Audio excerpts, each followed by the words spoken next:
আসসালামু আলাইকুম প্রিয় শিক্ষার্থীরা, যে যেখানে বসে আমাদের অনলাইন ক্লাসগুলো দেখছো, আশা করি আন্তরিকতা দিয়ে দেখবা, এতে ফলপ্রসূ হবে। আজকে আমার ন্যারেশনের 8 নম্বর ক্লাস। আর 8 নম্বর ক্লাসে আজকে আমি তোমাদের সাথে এক্সক্লেমেটরি সেন্টেন্সটি আলোচনা করব। এবং এক্সক্লেমেটরি সেন্টেন্সটা আবার দুই প্রকারের, উইদাউট এক্সক্লেমেটরি ওয়ার্ড আর উইথ এক্সক্লেমেটরি ওয়ার্ড। আজকে তোমাদের সাথে ন্যারেশনের এক্সক্লেমেটরি ওয়ার্ড দিয়ে আলোচনা করব। শুরু করছি। স্পিচটি যদি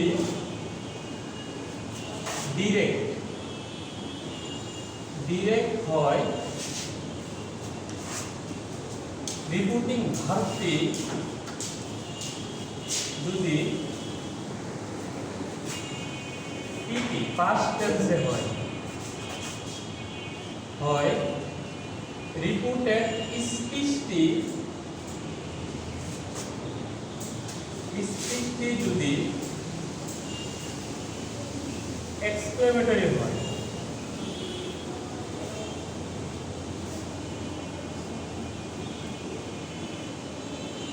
এক্সক্লেমেটরি সেন্টেন্স এ হয় এবং এক্সক্লেমেটরি সেন্টেন্সটি যদি এক্সক্লেমেটরি ওয়ার্ড দিয়ে হয়।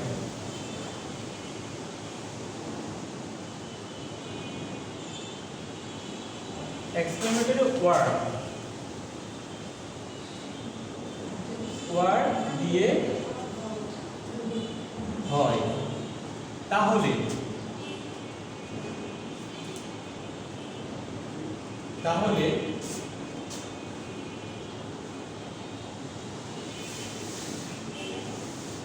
সে অথবা সেড টু উঠে গিয়ে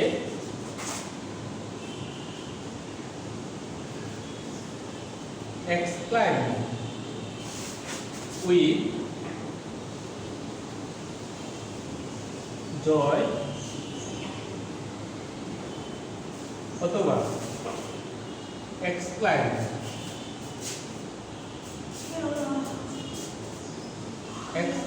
with sorrow অথবা গিফট।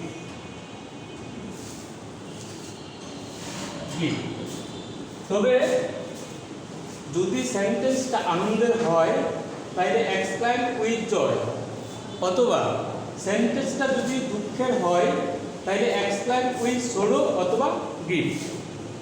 ডিয়ার স্টুডেন্ট, কমা এবং ইনভার্টেড কমা উঠে গিয়ে দেয়। বাকি কাজ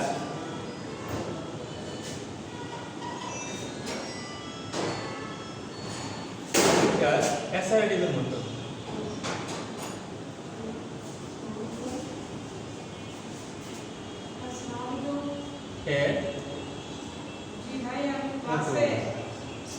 তাহলে ডিয়ার স্টুডেন্ট, আমি আবার বলতেছি, স্পিচ যদি ডিরেক্ট এ থাকে, রিপোর্টিং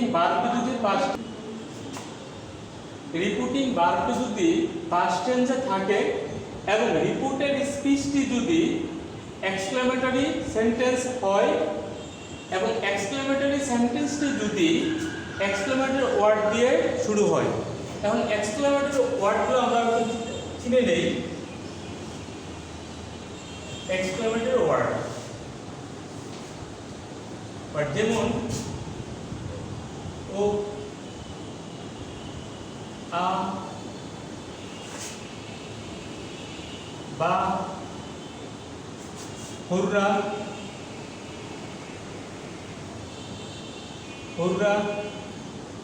ব্রেভো, ইটিসি। তাহলে আমরা এক্সক্লেমেটরি ওয়ার্ডগুলো চিনলাম। যদি এক্সক্লেমেটরি ওয়ার্ড দিয়ে শুরু হয়ে থাকে তাহলে আমরা সেড অথবা সেড টু উঠিয়ে এক্সক্লাইম উইথ জয় অথবা এক্সক্লাইম উইথ সরো অথবা গিফট। যদি সেন্টেন্সটা আনন্দের হয় তাহলে এক্সক্লাইম উইথ জয়, আর যদি দুঃখের হয় তাহলে এক্সক্লাইম উইথ সরো অথবা গিফট। কমা ইনভার্টেড কমা উঠে যাবে এবং দ্যাট বসাতে হবে, বাকি কাল অ্যাসারেটিভের মতোই। ডিয়ার স্টুডেন্ট, উদাহরণের মাধ্যমে আমি পরিষ্কার করছি তোমাদেরকে।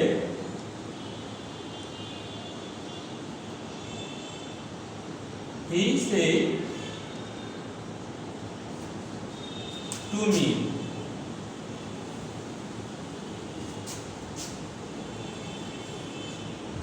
alas।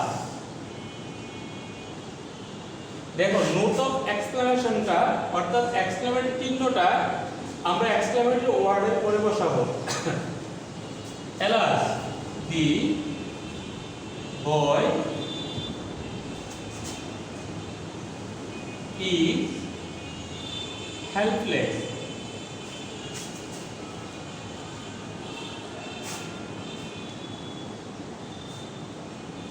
helpless। দ্বিতীয় সেন্টেন্স,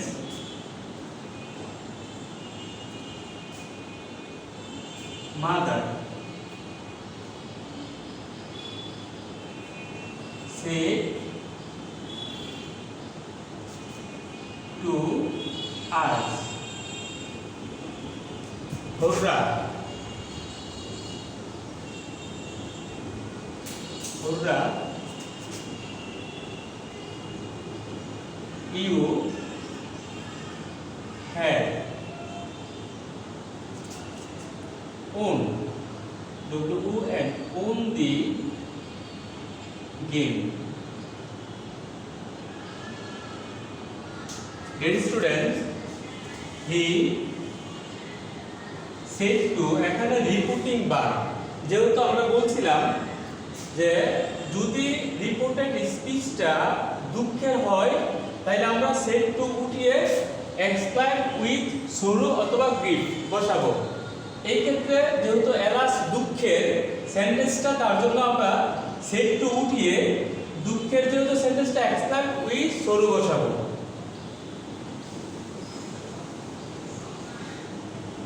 exclaim with sorrow।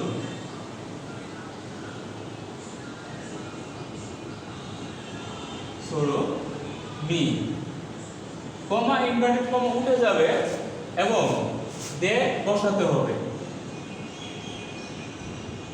আর এখানে আমরা দেখব এই এলাস যেহেতু দুঃখ, আর আমরা এখানে বসাইছি এক্সক্লাইম উইথ সরো, তাহলে সরো দুঃখ, যেহেতু আমরা রিপোর্টিং ভার্ব সরো বসাইছি দুঃখ বসাইছি, সুতরাং এলাসটা থাকবে না, উঠে যাবে। তারপর আমরা তারপর চলে যাব রিপোর্টেড স্পিচের প্রোনাউনের কাছে। এখানে প্রোনাউন নাই, নাউন আছে, সুতরাং থার্ড পারসন, আর থার্ড পারসনের কোনো পরিবর্তন হয় না, থার্ড পারসন নিজে বসে যাবে। দি বয়, প্রেজেন্ট ইনডিফিনিট থাকলে পাস্ট টেন্স নিবে, তো সুতরাং এটা প্রেজেন্ট ফর্মে আছে, আমরা পাস্ট ফর্ম করে ফেলব, হেল্পলেস।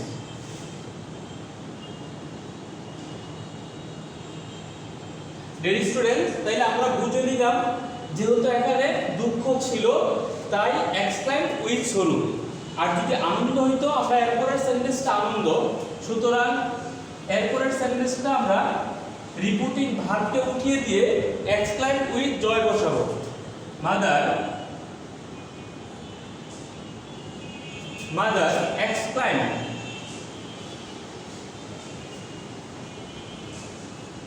exclaim with joy। কারণ এখানে হুররা, হুররা আনন্দ, যেহেতু হুররা শব্দটা আনন্দ, সুতরাং আমরা রিপোর্টিং ভার্ব সেড টু উঠিয়ে এক্সক্লাইম উইথ জয় বসাবো, আর এই হুররা শব্দটা এখানে আর থাকবে না। রিপোর্টেড স্পিচের প্রোনাউনটা যাকে বোঝায় সে অনুসারে পরিবর্তন আমাদের করতে হবে। যেহেতু এখানে ইউ সেকেন্ড পারসন, তাহলে রিপোর্টিং ভার্বে অবজেক্টকে বোঝাবে। যেহেতু এখানে জায়গাটা সাবজেক্টের, অবজেক্টটা সাবজেক্ট হয়ে সাবজেক্টের স্থানে বসে যাবে। ডেড স্টুডেন্ট যেহেতু এটা প্রেজেন্ট পারফেক্ট টেন্স, আমরা বলছিলাম টেন্সের পরিবর্তন। প্রেজেন্ট পারফেক্ট থাকলে আমরা পাস্ট পারফেক্টে নিয়ে যাব। Won the game. তাইলে আমরা বুঝতে পারলাম এখানে যেহেতু হোররা ছিল আনন্দ, তোমার you have won the game, তোমরা খেলাটা জিতেছো, একটা আনন্দ ছিল, তাই আমরা এক্সট্রাক্ট উইথ জয় বসাইছি। এবং হোররা যেহেতু আনন্দ, জয়ও আনন্দ, হোররা আর থাকবে না। ডিয়ার স্টুডেন্ট, আজকে তোমাদের আমি এক্সক্লেমেটরি সেন্টেন্সের উইথ ওয়ার্ড দিয়ে দেখালাম। আরেকদিন আরেকটা আমাদের পার্ট রয়েছে উইদাউট এক্সক্লেমেটরি ওয়ার্ড। সুতরাং নেক্সট ক্লাসে আমি তোমাদেরকে ওই পার্টটা দেখাবো ইনশাল্লাহ। আর তোমরা বাড়িতে বসে থেকে তোমাদের বই থেকে কমপক্ষে 10টা, প্রত্যেকটা সেন্টেন্সের 10টা করে নিয়মের উদাহরণ করবা। তাইলে আশা করি তোমাদের ক্লাসটা ফলপ্রসূ হবে। এই বলে আজকের মতো বিদায় নিচ্ছি। আল্লাহ হাফেজ।